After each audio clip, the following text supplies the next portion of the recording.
Nós somos gratos a Deus por mais um dia que Ele nos deu, e eu tenho o privilégio de estar nesta noite com os amados para trazer a mensagem que tem sido aí, cada colega tem tido a oportunidade de trabalhar, de falar à igreja, e hoje então eu estarei falando vida no Espírito, poder para interceder. Eu gostaria que o irmão abrisse as vossas Bíblias em Daniel capítulo 6, e nós vamos ler um versículo base, tirei como base para a meditação desta noite. Daniel capítulo 6, versículo 10, diz assim: Daniel, pois, quando soube que a escritura estava assinada, entrou em sua casa e em cima do seu quarto, onde havia janelas abertas do lado de Jerusalém, 3 vezes por dia se punha de joelhos e orava e dava graças diante do seu Deus, como costumava fazer. Amém, irmãos? Nós podemos já perceber que o tema é um convite a uma grande responsabilidade que a igreja tem.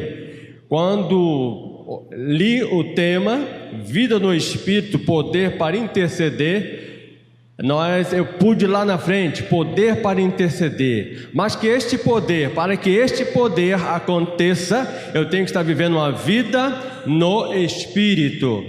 E pude perceber então que o pastor, ele tem trabalhado nesta direção, levar a igreja à busca da unção e do poder do Espírito Santo de Deus.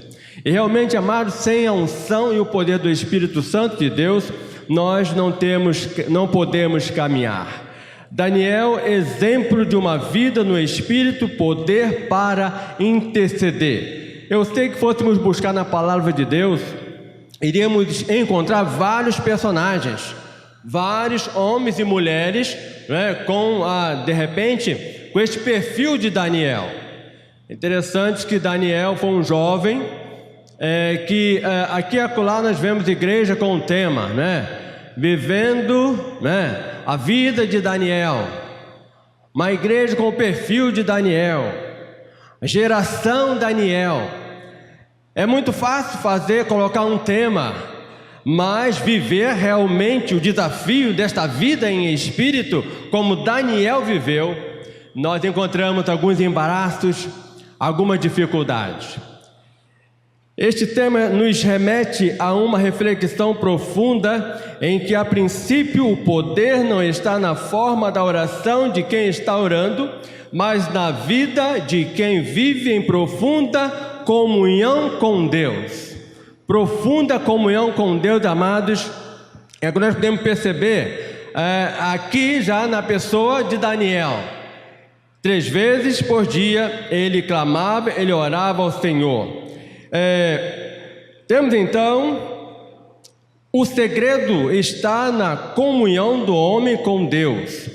O poder não está em mim, nem em você. O poder não está naquele que ora, nem naquele que está ministrando, mas naquele que de uma forma muito especial, pela misericórdia se manifesta para nos ajudar quando clamamos. Todavia, a manifestação de Deus com intensidade não acontece no simples estalar dos dedos. É importante, amado, nós estarmos atentos a esta grande verdade, Se nós queremos ver ao agir de Deus, a ação de Deus, precisamos estar orando, clamando, se possível for até jejuando. Esta é uma grande verdade, se queremos ver o agir de Deus em nossas vidas. Vida no Espírito significa o poder de Deus sendo derramado, se manifestando em sua vida, lhe dando autoridade contra as enfermidades, contra os espíritos malignos para a libertação, dando sobre tudo autoridade no uso da palavra, um espírito irrepreensível que agirá de forma sobrenatural. Portanto, como desenvolver este espírito? É interessante, amados, que às vezes nós queremos ver as coisas acontecendo na igreja. Às vezes queremos ver as coisas fluindo, né? Os enfermos sendo curados, as pessoas possessas sendo libertas, mas nós precisamos então estar atentos a essa questão de viver no Espírito. Isso exige alguns princípios. Primeiro, queridos, nós temos aqui formas primárias para desenvolver uma vida no Espírito. Primeiro, temos ter uma relação profunda com Deus no estudo da palavra. Estudo da palavra. Nós temos aí agora a nossa igreja trabalhando as células, né, os encontros, as reuniões, e ali tem sido ministrada a palavra. E ali os irmãos têm tido oportunidade para conversar, para dialogar, para aprender. E a verdade é que nós precisamos realmente mergulharmos na palavra, aprendermos a palavra, bebermos da palavra, a palavra de Deus. Salmo capítulo 1, versículo 1 e 2, eu gostaria que a igreja, vamos recitar junto este versículo? Bem-aventurado é o homem que não anda no conselho dos ímpios, nem se detém no caminho dos pecadores, nem se assenta na roda dos escarnecedores. Antes, o seu prazer está na lei do Senhor, e na sua lei medita de dia e de noite. Só a igreja, mais uma vez.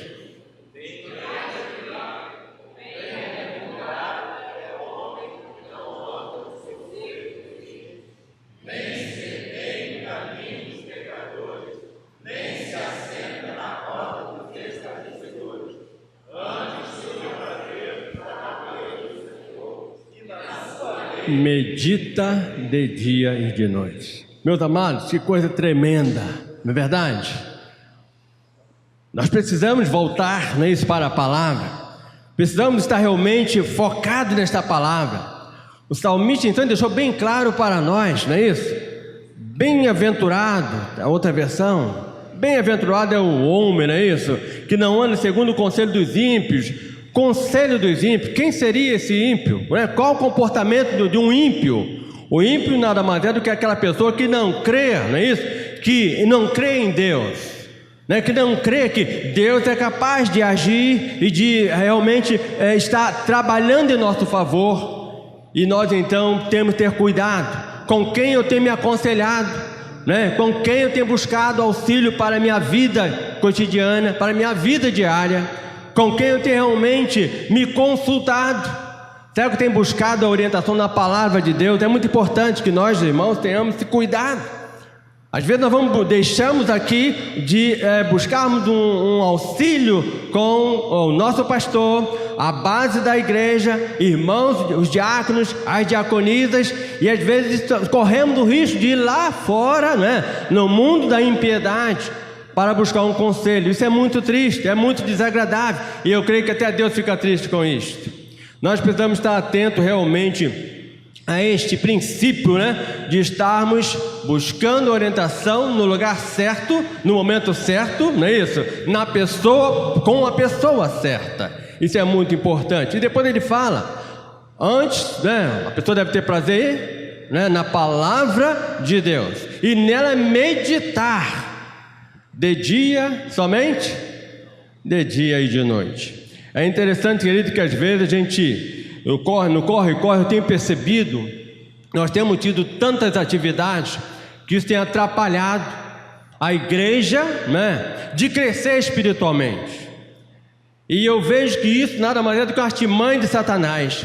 É nos colocar uma agenda lotada, é nos colocar muito trabalho, é nos colocar muitas coisas para fazer, para que eu não tenha tempo de pensar na palavra, para que eu não tenha tempo para meditar na palavra. Tenho percebido isso ao longo dos anos da minha vida, se bem que eu ainda sou jovem, né? Mas, querido, nós entendemos então que aqui é necessário que nós nos esforcemos então para termos a palavra de Deus em nossos corações, não é isso? Para que nós possamos crescer com firmeza. Segundo aspecto aqui, ter uma vida de intimidade profunda com Deus em oração. Vamos ler aí Atos capítulo 7, 54 a 60.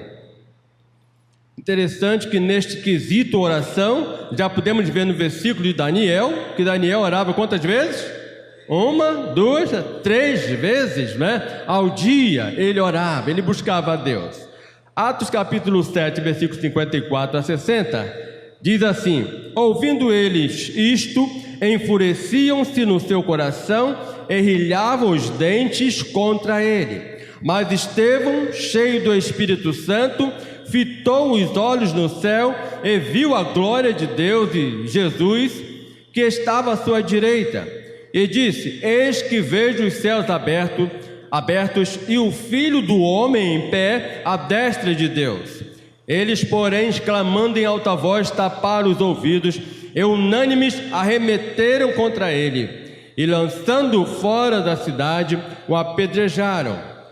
As testemunhas deixaram suas vestes aos pés de um jovem chamado Saulo, e apedrejavam Estevão, que invocava e dizia: Senhor Jesus, recebe o meu espírito. Então, ajoelhando-se, clamou em alta voz: Senhor, não lhes imputes este pecado. Com estas palavras, adormeceu. Eu pergunto aos amados, quem dentre nós, estaríamos no nível espiritual tal qual Estevão, estava naquela ocasião? Coisa profunda. Ele havia sido maltratado, ele havia sido ali naquele momento já sendo apedrejado. Ele ora, ele clama, e ainda pede para Deus: perdoa-lhes deste pecado. É tremendo isso, irmãos. A pessoa está de repente sendo ali afligida, maltratada, e ainda no final ainda dizer: Senhor, não lhes impute este pecado. E eu pude aqui notar realmente na vida de Estevão um homem com intimidade profunda com Deus. Nós precisamos, amados, buscar esta intimidade profunda com Deus em oração. É interessante que quem era Estevão? Estevão era um diácono. Oh, glória, amém, Temos diácono aqui, pastor, com esse perfil de Estevão, oh glória, amém, Vários, irmão? Olimar, coisa linda.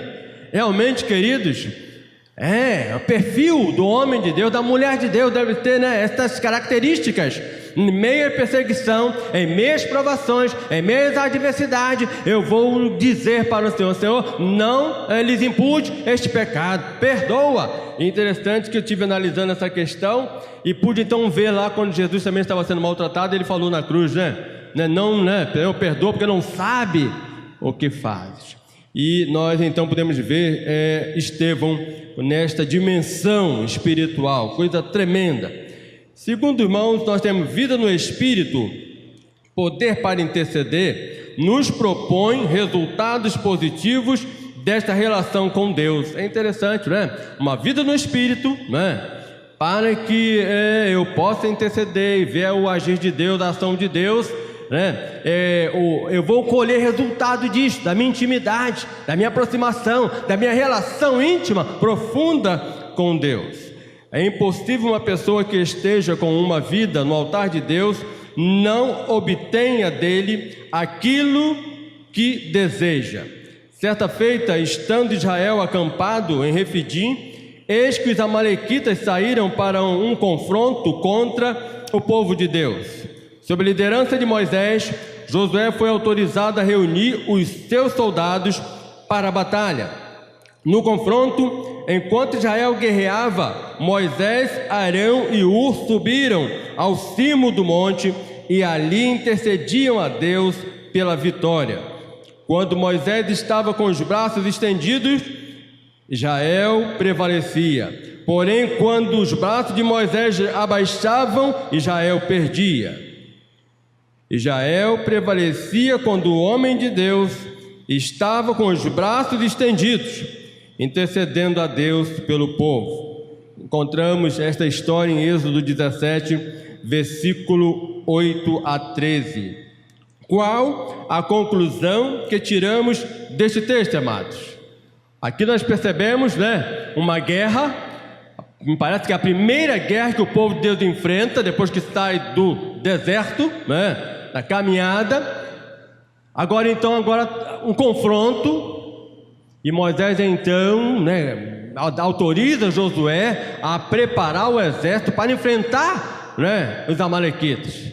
E agora aqui então nós percebemos que Moisés foi orar, Moisés foi falar com Deus, ele, Arão e Hur. E olha, meus amados, o que acontece? Interessante, para entrar em combate com o inimigo, exige-se uma estratégia. Enquanto Israel guerreava, Moisés, Arão e Hur clamavam a Deus. O confronto, amados, a nossa vitória não está nas nossas forças, não, física, não. A vitória, ela vem dos altos céus. A vitória, ela pode vir de Deus. E eu preciso, estar atento a esta grande verdade. Cada um de nós, eu tenho louvado a Deus, glorificado a Deus pela visão da igreja, as atividades, tudo tem sido trabalhado em cima, estudo bíblico, estudo da palavra e oração. Estudo bíblico e oração.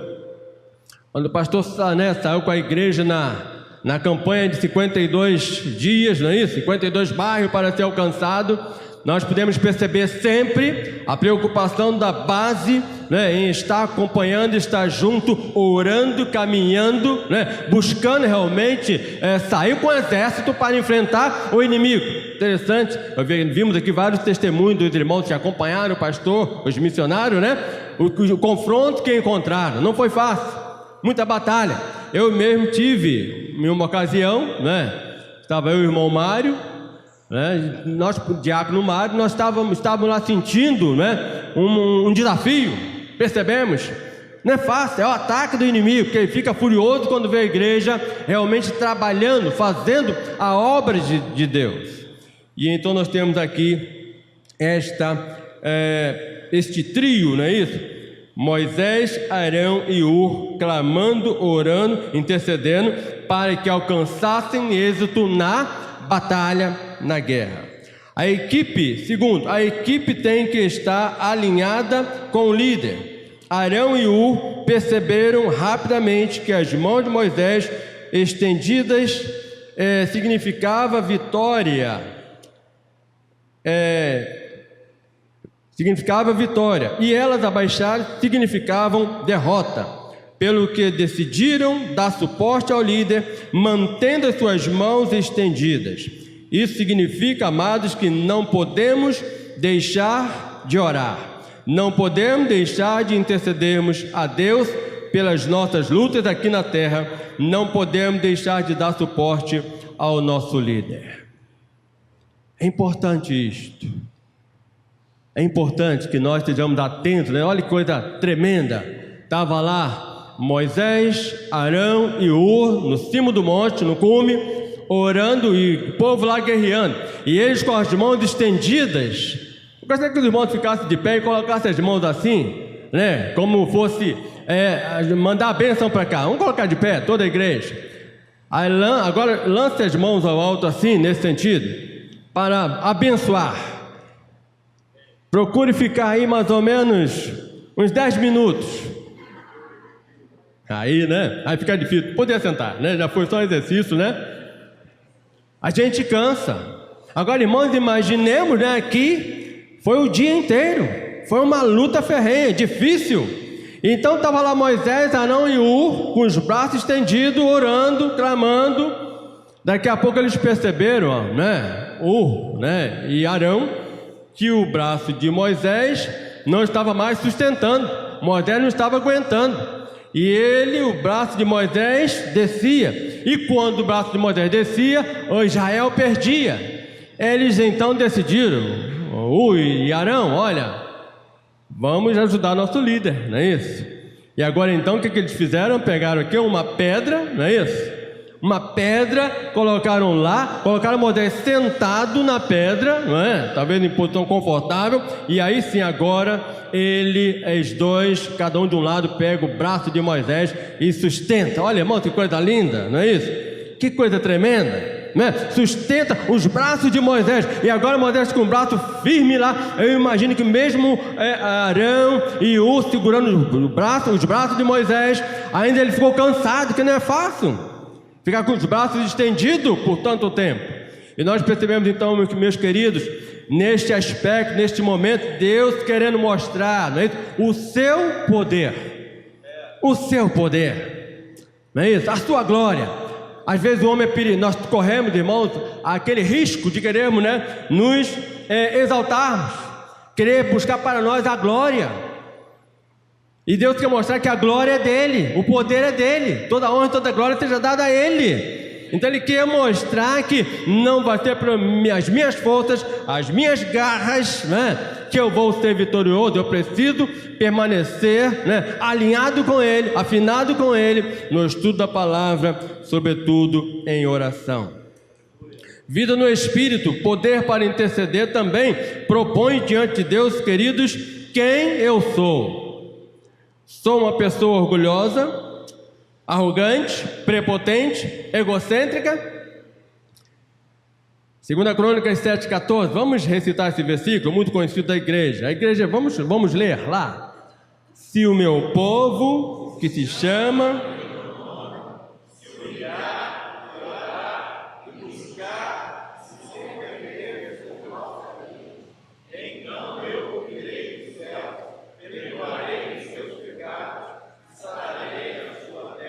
Aleluia, amém. Olha que promessa linda de Deus. Depois que nós percebemos aqui, depois da oração feita por Salomão, rei Salomão, depois de tudo feito, o santuário feito, então temos aqui o agir de Deus, a manifestação de Deus. E Salomão pede para que Deus atentasse para aquela casa. E então Deus, olha, eu vou atentar, eu vou abençoar vocês, mas com uma condição, não é isso? Aí ele coloca aqui essas palavras poderosas. Amados, Deus quer nos abençoar, só que com uma condição: preciso me humilhar, preciso desenvolver um espírito de humildade para com o meu próximo e, acima de tudo, para com o meu Deus. Isso é importante. Nós percebemos que às vezes a minha postura de ser prepotente, arrogante, não é isso? Deus não se agrada. Agora, quando eu me manifesto uma pessoa humilde, uma pessoa que está preparada para ouvir, para aprender, então Deus vai agir e vai abençoar e vai nos dar a vitória. Nós temos Romanos 12:16 que diz assim: tende o mesmo sentimento uns para com os outros, em lugar de serdes orgulhosos, condescendei com o que é humilde, não sejais sábios aos vossos próprios olhos. É Paulo escrevendo aos Romanos e orientando: tende o mesmo sentimento uns para com os outros, em lugar de serdes orgulhosos, condescendei com o que é humilde, não sejais sábios aos vossos próprios olhos. Preciso desenvolver uma vida intercessória. De fato, já tínhamos sobre nós a sentença de morte, para que não confiássemos em nós mesmos, mas em Deus, que ressuscita os mortos. Ele nos livrou e continuará a livrar-nos, enquanto vocês nos ajudam com as suas orações. Olha, irmãos, que coisa linda. Paulo então enfatiza, né? Ele nos livrou e continuará a livrar-nos, enquanto vocês nos ajudam com as suas orações. Assim, muitos darão graças por nossa causa, pelo favor a nós concedido, em respostas às orações de muitos. 2 Coríntios 1, 9 e 11. 9 a 11. Então, queridos, nós temos aqui uma atitude. A igreja precisa interceder. Nós precisamos estar orando uns pelos outros. Interessante, temos a vez o costume de nos colocar perante Deus e orar por nós mesmos, né? Pedimos a Deus, orar, pensar mais em nós. Mas aqui nós percebemos o valor da intercessão. Interceder é eu orar por terceiros, né? Orar pela igreja, orar pelos irmãos, orar, né, pelos enfermos, orar pelos encarcerados, orar pela nossa cidade, orar pelo nosso país, orar pelo mundo, né? Pelos missionários. É necessário que nós tenhamos espírito de intercessores. É necessário isto. E temos então aqui Paulo declarando: de fato, já tínhamos sobre nós a sentença de morte. Paulo achava que, olha, tá tudo, não vai ter jeito, nós vamos morrer. Mas aí temos então, para que não confiássemos em nós mesmos. Paulo reconhecia as suas limitações, mas em Deus, que ressuscita os mortos, Ele nos livrou e continuará a livrar-nos, enquanto vocês nos ajudam com as suas orações. Interessante, amados, pastorear, ministrar, não é fácil. O ministério da igreja, temos um pastor titular, fala, né? Temos aí as bases, né? Cada pastor atuando, trabalhando. Temos a ministra de música, né? O ministério da música, adoração, e todos, né? Aqui os irmãos acompanhando, temos aí o corpo diaconal. Quantos diáconos temos, irmão Zolimar? Quantos diáconos temos na nossa igreja? 19. Tremendo isto. Os diáconos também são suporte para o ministério aqui, né, de toda a igreja. Agora, é claro que nós, né, também precisamos dar suporte a esta equipe, né, que atua, que trabalha, que está de dia e de noite pensando, se preocupando com o rebanho. E não somente se preocupando com este rebanho, mas se preocupando também com a nossa cidade, as pessoas que precisam serem alcançadas para Cristo Jesus. Então temos aí a necessidade de uma interação dos irmãos que vão interceder, orar, né, pela Abase, orar pelo pastor Sênio, orar pela igreja. Até porque nossa igreja está fazendo quantos anos, irmãos? 102 anos. Coisa linda, né? Uma igreja centenária, uma igreja que tem vencido, né, passo a passo, não é isso? Do ministério nesta cidade. Provações, né? E mais provações ela tem enfrentado, mas tem alcançado, né? Glória a Deus, alcançado as vitórias. Tem alcançado, não é isso? As pessoas a cada dia têm sido batizadas, vão ter batismo em breve aí, né? Isso é tremendo, isso é de Deus, é a mão de Deus. Por isso Paulo nos orienta dizendo: orai sem cessar. 1 Tessalonicenses capítulo 5, versículo 17. Orai sem cessar. E quando ele fala orar sem cessar, meus queridos, realmente é tremendo quando nós vivemos no Espírito.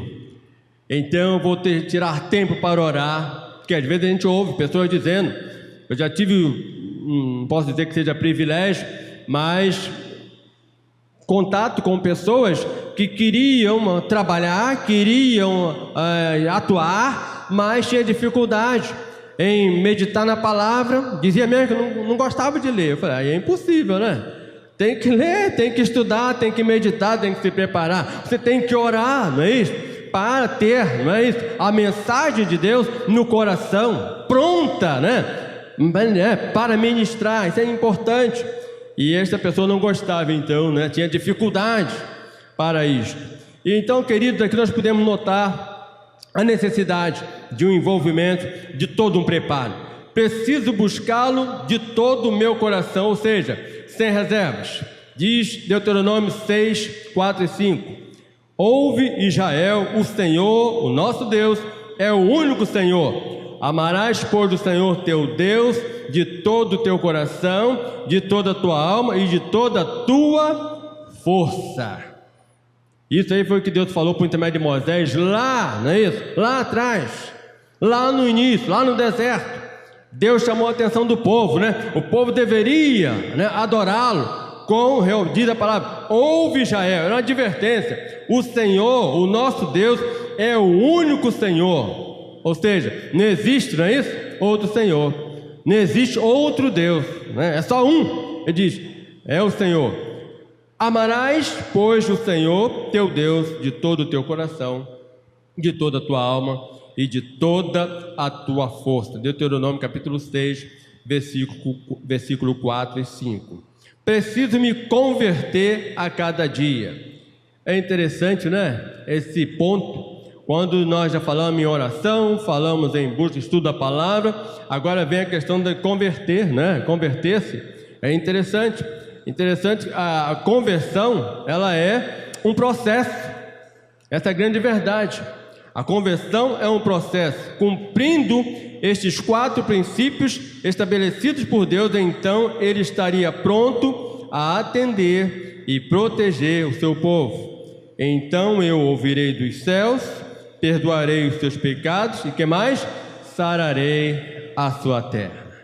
Deus quer, meus amados, realmente agir em nosso favor.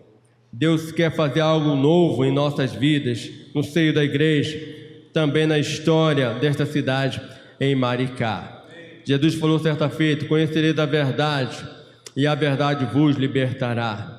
A nossa vida, como eu falei, depois que nos convertemos, vamos continuar no processo de libertação. A cada dia, a cada passo, nós vamos amadurecendo espiritualmente. Deus fala à nação israelita, contudo, a decisão é pessoal, ou seja, a partir do momento em que nos humilharmos diante dele e fizermos o que nos determinou, então esta promessa se cumprirá em minha vida, em sua vida, amigo, em nossas vidas, na igreja a qual fazemos parte, em nosso país, e por que não dizemos, ou no mundo. Não, Deus quer abençoar, Deus quer fazer a diferença, Deus quer realmente transformar, mudar a história, e é necessário que nós estejamos atentos a esta grande verdade. Deus quer, amados, que sejamos adoradores humildes e obedientes à sua voz. A terra está enferma. Interessante, quando eu estava lendo este versículo de 2 Crônicas 7,14, eu pude fazer uma analogia, que a terra estaria se referindo às pessoas, a enfermidade está se referindo ao pecado destas pessoas. Deus quer sarar as pessoas que estão doentes, libertá-las do pecado e proporcionar vida eterna. Parafraseando, João disse: eis o Cordeiro de Deus que tira a enfermidade do mundo. Amém? Eis o Cordeiro de Deus que tira o pecado, foi o que João declarou. E nós então podemos ver lá atrás já Deus falando, ele iria cuidar da terra, iria sarar a terra. E este sarar seria eliminar, perdoar, curar as nossas enfermidades, curar o nosso pecado. E em último lugar, meus amados, vida no Espírito, poder para interceder, nos propõe a certeza de que ao clamarmos, Deus nos ouvirá. Amém? Não é? É a grande verdade. Vida no Espírito, poder para interceder, nos propõe esta grande verdade, a certeza de que ao clamarmos, Deus vai nos ouvir e vai nos responder. Então é necessário que eu tenha esta vida pautada, com segurança de que Deus, Ele vai ouvir a minha prece, vai ouvir a minha oração e vai então me responder. Quando clamamos a Deus em oração, pedindo alguma coisa, Ele nos responde da seguinte forma: sim, não e espera, não é verdade? Sim, não e espera. É triste quando Deus diz não e a pessoa não entende ou não quer entender e insiste até conseguir o que desejas. Você vai perceber que não era o momento quando vê o resultado desfavorável, negativo lá na frente. Precisamos compreender o kairós de Deus, o tempo de Deus. É importante isto. O tempo espiritual de Deus. Às vezes eu oro, eu quero uma coisa, e eu clamo, e eu insisto com Deus. Ele diz, sim, não e espera. Quando diz sim, amém, glória a Deus, eu fico muito feliz, Quando diz não, aí então eu já recuo, já não estou mais gostando. É difícil uma coisa dessa. Mas quando ele diz espera, então há ainda uma possibilidade, E eu vou aguardar. Agora tem que esperar realmente conhecer o kairós de Deus, que é o tempo de Deus, o tempo espiritual de Deus. Quando clamamos a Deus em oração, pedindo algo, é necessário que tenhamos em mente que a sua misericórdia, Ele fará além do que pedimos no tempo e na hora certa. Efésios capítulo 3, 20 a 21. Vamos ler esse versículo? Ora, aquele que é poderoso para fazer infinitamente mais do que tudo quanto pedimos ou pensamos, conforme o seu poder que opera em nós. A Ele seja a glória na Igreja em Cristo Jesus, por todas as gerações, para todos sempre. Amém. Olha, queridos, que coisa linda. Como é que Paulo faz a colocação do versículo? Como é que ele faz a colocação da palavra? Não é? Ora, aquele que é poderoso para fazer infinitamente mais do que tudo quanto pedimos ou pensamos, conforme o seu poder que opera em nós, né? É o poder do soberano Deus, poder do Espírito Santo nele, opera em nós, opera em mim, opera no irmão, opera na igreja. E é este Espírito então que Paulo adverte, né, para tal. Ele diz: a Ele seja a glória na igreja em Cristo Jesus, por todas as gerações, para todos sempre. Amém. Concluindo, amados, vida no Espírito, poder para interceder, é o que o nosso Deus está procurando em sua igreja nesse tempo. Deus está buscando adoradores que o adorem em espírito e em verdade. Vivendo em espírito, experimentaremos o agir sobrenatural de Deus em nosso favor. Amém? Que Deus nos abençoe e que nós a cada dia busquemos estar no centro da vontade dEle, né? Vivendo em espírito. Amém? Louvado seja o Senhor.